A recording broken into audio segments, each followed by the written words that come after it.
I'm Ric Edelman, and this is The Truth About Money. On today's show. And I'm wondering when are you going to see the economy change for the better? If you think investing for 40 years is more profitable than investing for 8, you could be very mistaken.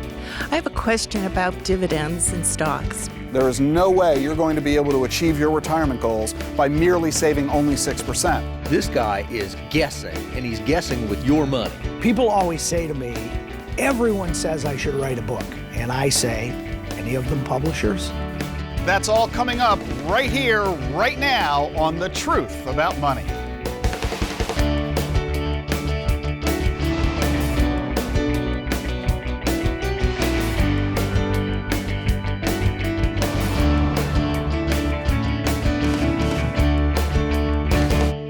Here's an example of how most people don't understand even the most basic of investing. If I were to invest $5,000 a year for 8 years, and you were to invest $5,000 a year for 40 years, and we both choose the same investment, which of us will end up with more money? We wondered how many people would get the right answer, and so we went out and asked. And here's what we found.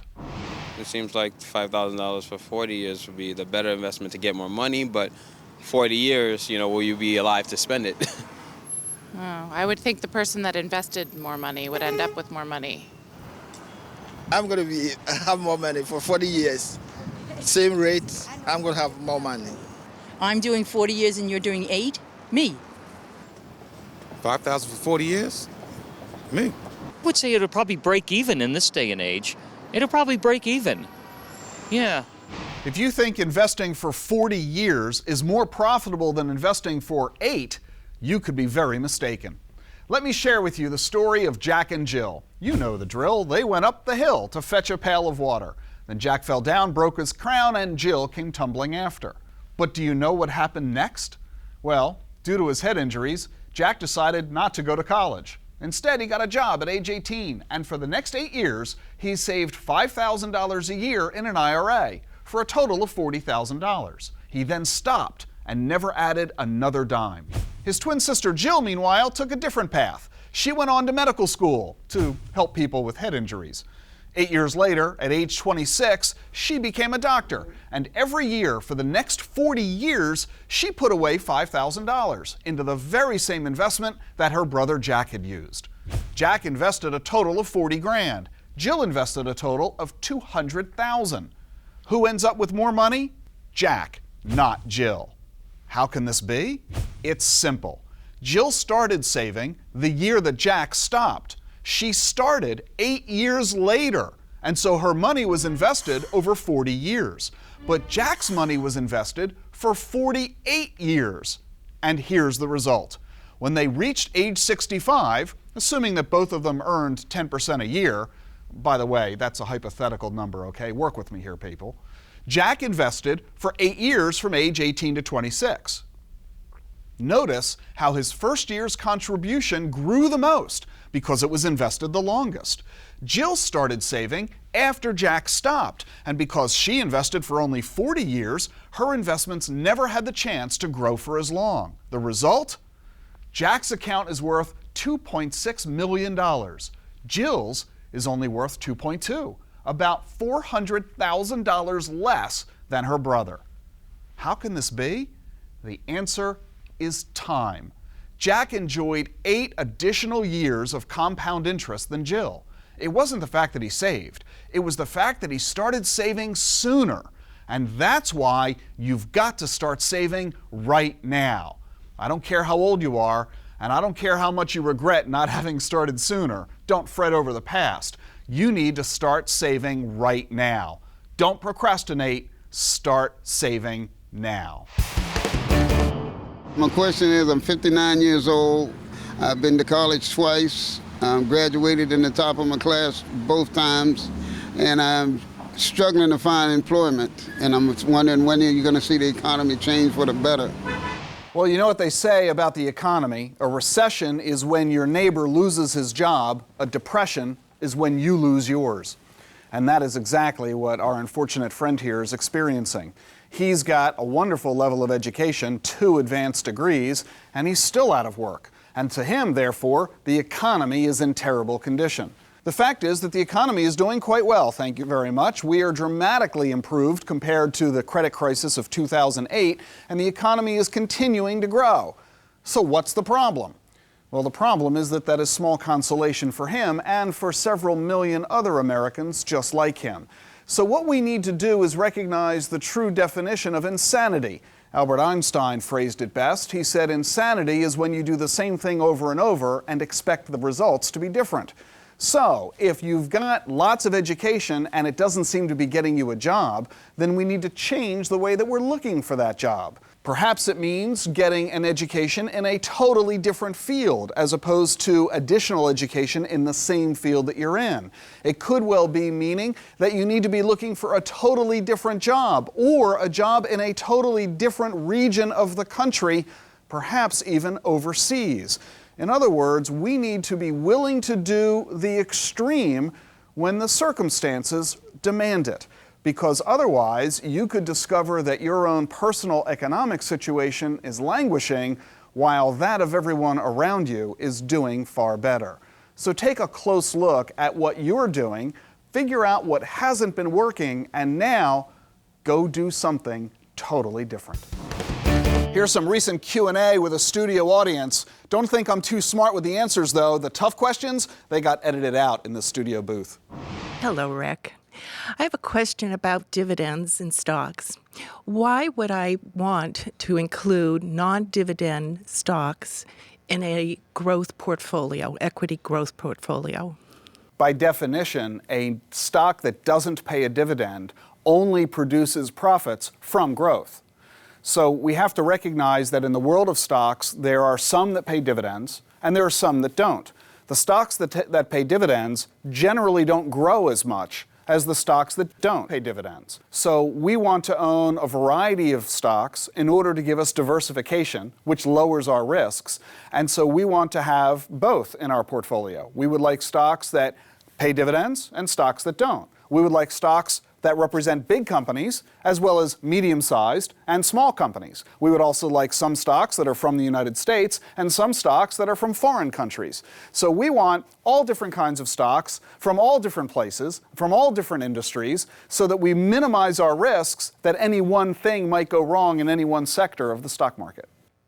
And as a follow-up question, is it better to have your dividends reinvested or to take the dividends and pool them? It's far better to reinvest the dividends. It's really interesting. Most people think of the stock market as a way to grow your money. What is the truth, though, is that more than half of the profit of the stock market since 1926 has come from dividends, not growth in value. So when you look at the real profitability of the stock market, it's not from a stock going from $1 to $2 in value. It's from the fact that the stock at $1 paid a 10-cent dividend, and then taking that 10 cents, reinvesting it to buy more shares of that stock. And that's how you get compound interest. So it's vital that you reinvest your dividends, because if you don't, you aren't going to obtain the increase in value that you're really looking for. Thank you. Hi, Rick. My name's Anna. Recently married a couple years ago, and we just started working about 4 years ago after getting out of graduate school. So we're just starting our lives together. So we're trying to decide in what priority level we should do our savings, our investments. So we have the 6-month emergency fund started, and we want to know what money we should be putting towards our down payment for our house, which will happen eventually, and any IRAs. We're already contributing to our 401ks and any other additional investments we need to do to plan for the future. Well, you're off to a great start. Congratulations. No credit card debt? None at all. Excellent. And you're already participating in your retirement plans at work? Correct. To matching. what degree? Matching it. So what does that mean? How much are you putting into the plan? We're matching what our employers put in. So if they are matching they're putting in 3%, you're doing 3%. Correct. Okay. Wrong. Okay. You need to put away much more than that. You need to be putting away the maximum that your employer allows. The average American worker is only saving 6% in their 401k. That is woefully insufficient. There is no way you're going to be able to achieve your retirement goals by merely saving only 6%. And the reason that most workers are saving 6% is because that's what they have to do to get the employer match. So they're only saving up to the match. It's horrible advice.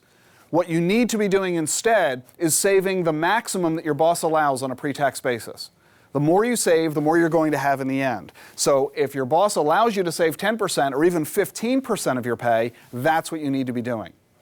Second, you need to take your cash reserves, which is at 6% of spending, and increase it to 12. And after you've done that, keep doing that to build up the additional cash you need for the down payment on the house. And when you're ready to buy the house, check back with me and I'll tell you what to do next. All right, sounds good. Thank you.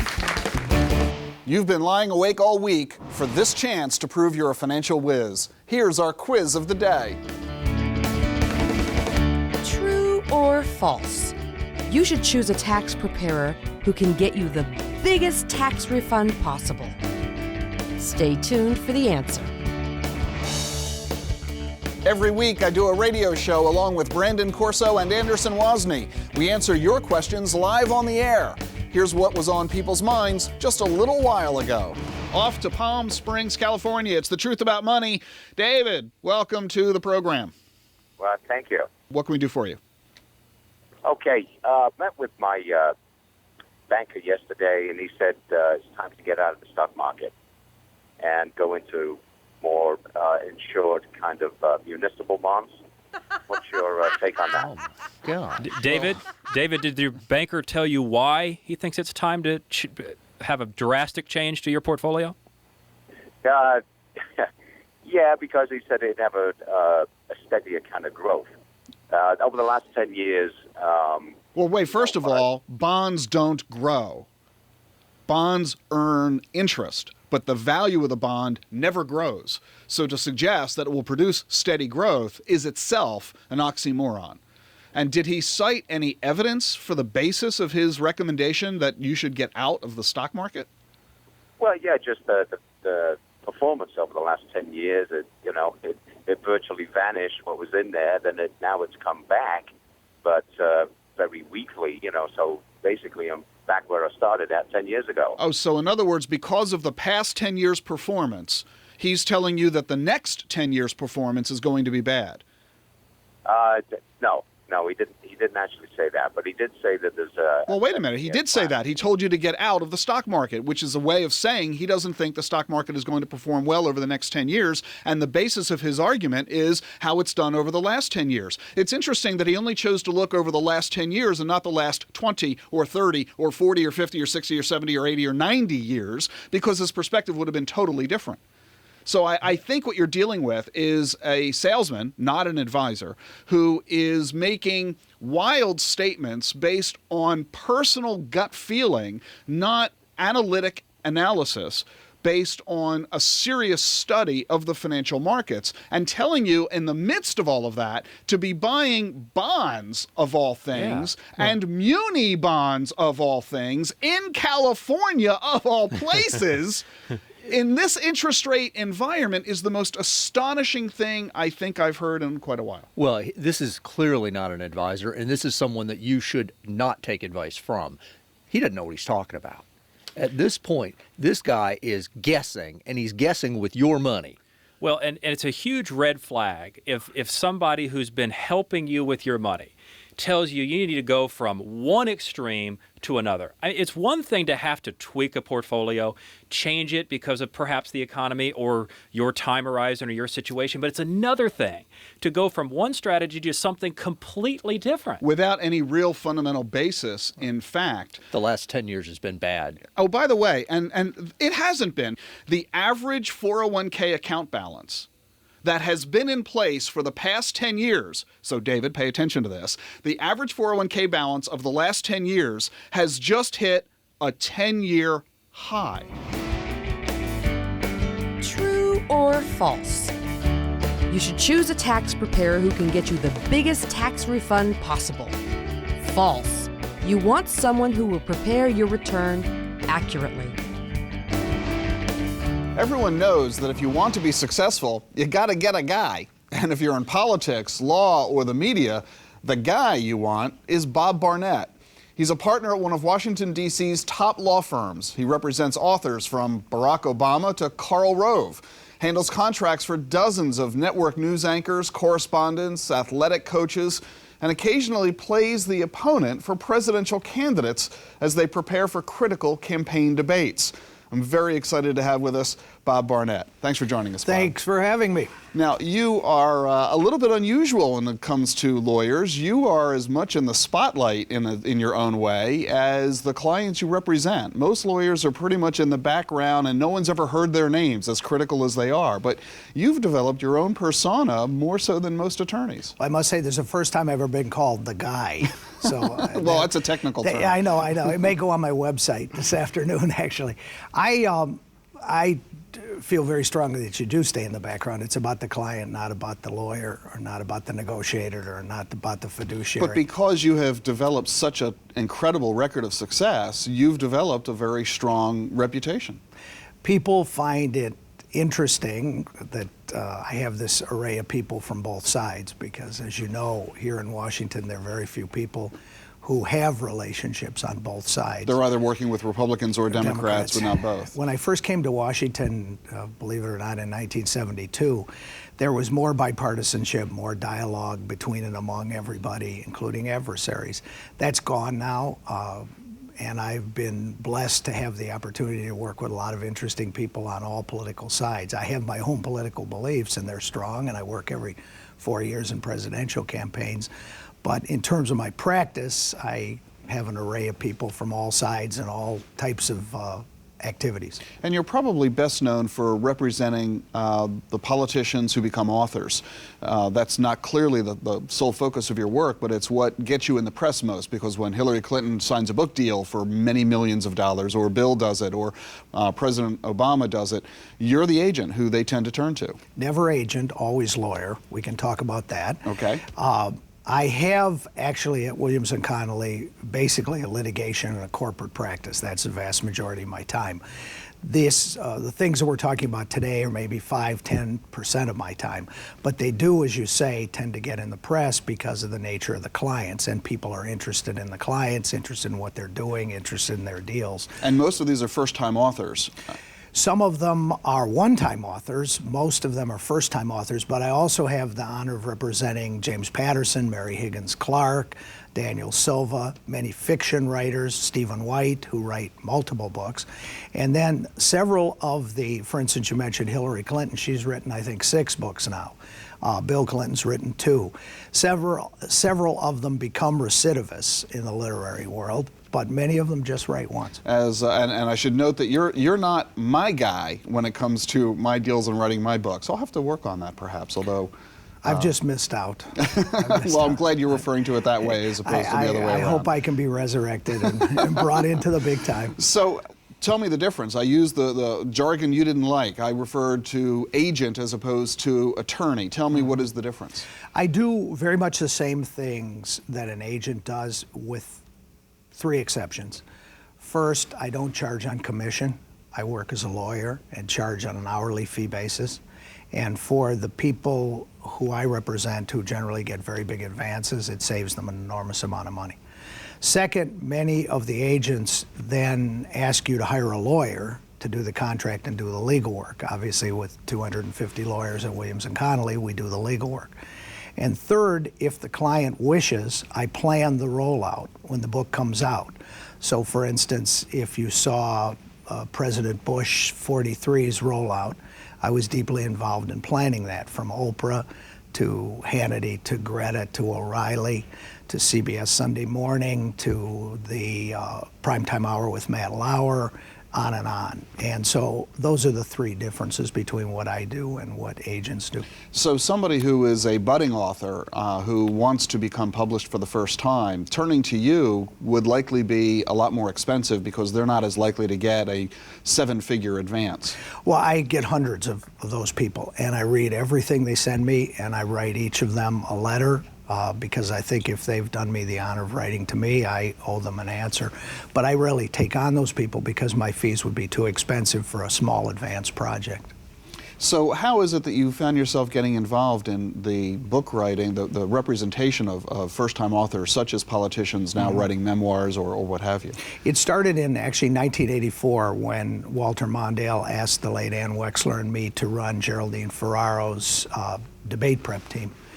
And I, with Ann and a team of others, ran that team, and we went and had that debate in October of 1984. Then, even though Mondale and Ferraro lost, being the first woman on a national ticket, being smart, funny, beautiful, feisty, and everything else, the world was at her doorstep. And I interviewed a lot of the agents, hired one, and we did a book deal for Jerry, which at that time was the highest advance I think ever paid for a political book. Then when David Stockman came out of the Reagan administration, he wanted to do a book, and I auditioned to do the project, and I did it without the help of anyone, and then I'd done one Republican, one Democrat. And it just evolved. Yes. It's said that everybody wants to write a book. Everybody would love to do so. Most people never begin. Most who begin never finish. Most who finish never get published. Well, I'll tell you a couple of things about that. Everybody does want to write a book, and most of them send them to me. So I can testify to that. People always say to me, everyone says I should write a book. And I say, any of them publishers?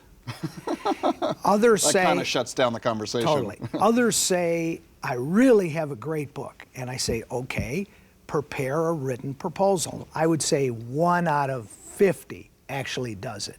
It strikes me that this is backwards. I would guess that most people believe that you write the book and then you get a publisher to publish it. And you're suggesting don't bother writing it until after you've got the proposal. Absolutely, because here's some statistics.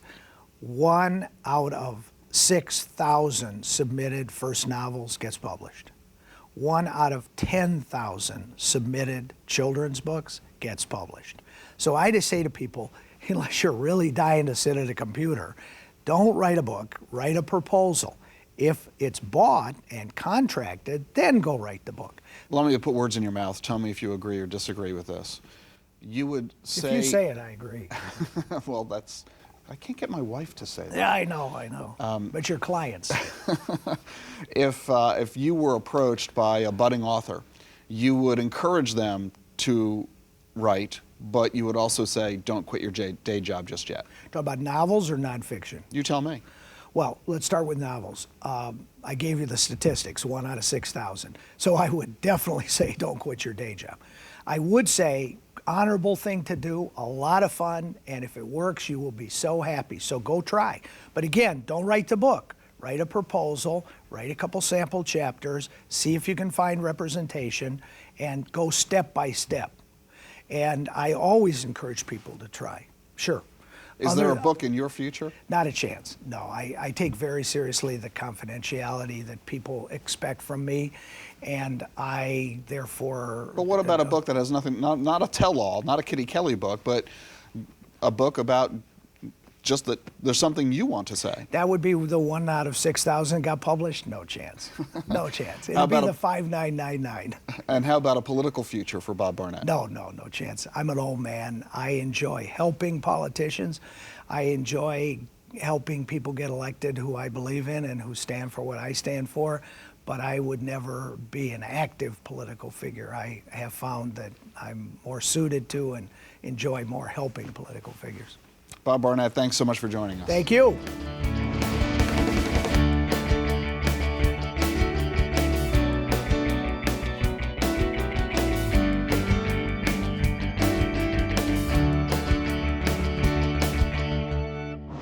Hey, before we go, are you tempted to borrow money from your retirement plan at work? Bad idea. Many people believe that borrowing from their plan is harmless because the interest they pay goes back into their own account. But that's not how it works. When you borrow, you actually sell the shares, and when you repay the money, you're paying taxes twice to rebuy the shares you used to own. One study found that a $10,000 loan will reduce your balance at retirement by $100,000. Never borrow money from your retirement plan at work. And that's the truth about money. I'm Ric Edelman. Thanks for watching.